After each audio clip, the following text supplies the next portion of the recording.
یہ وہ لوگ ہیں جن کے بارے میں رسول خدا نے فرمایا اللہ من احب علیا لا یخرج من الدنیا حتی یرى مقامہ فی الجنہ، جس کے دل میں علی کی محبت ہو وہ مرنے سے پہلے جنت میں اپنا مقام دیکھ لیتا ہے۔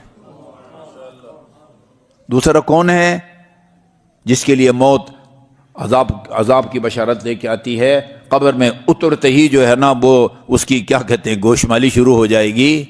ہمارا مخالف اور ہمارا دشمن اہل بیت اسی طرح کافر ہے جس طرح خدا کا منکر کافر ہے۔ ہاں کلیئر، نجس ہے۔ دشمن اہل بیت اگر قصائی ہے، جانور اس نے ذبح کیا ہے، وہ مردار ہے، اس کا گوشت نہیں کھا سکتے، اس کو رشتہ نہیں دے سکتے، آپ اس کو رشتہ نہیں دے سکتے۔ تیسرا بندہ کون ہے؟ مجھے کہنے دے مومنین کی اکثریت، ہاں توحید، عدل، نبوت، امامت الحمدللہ اس کو مانتے ہیں، 12 اماموں کو بھی مانتے ہیں، لیکن ان غیر ذمہ دار بعض اہل منبر نے بہت سارے مومنین کو یہ باور کرایا گیا ہے کہ ہمیں نماز پڑھنے کی ضرورت نہیں ہے، امام حسین نے پڑھ لی ہے ہماری طرف سے۔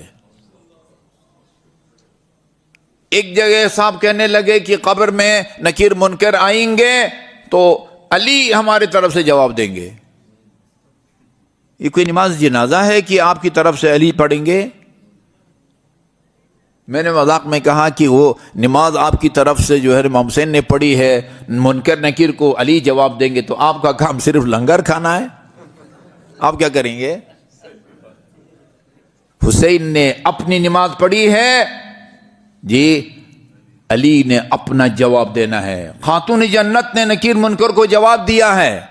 رسول خدا ابھی بیٹی، ہاں رسول خدا وہ امیر المومنین ابھی خاتون جنت کو سپرد خاک کر کے قبر پر بیٹھے ہوئے تھے، نکیر اور منکر آئے، خاتون جنت سے پوچھا تیرا رب کون ہے، تیرا نبی کون ہے، تیرا اسلام کون ہے؟ جواب دیتی گئی۔ اور جب منکر نکیر نے پوچھا من امامو کی، تیرا امام کون ہے؟ کہا وہی ہے جو قبر پر بیٹھے ابھی بھی قرآن پڑھ رہا ہے، ابھی بھی۔ ہاں اللہم صلی اللہ علی محمد وعلی محمد۔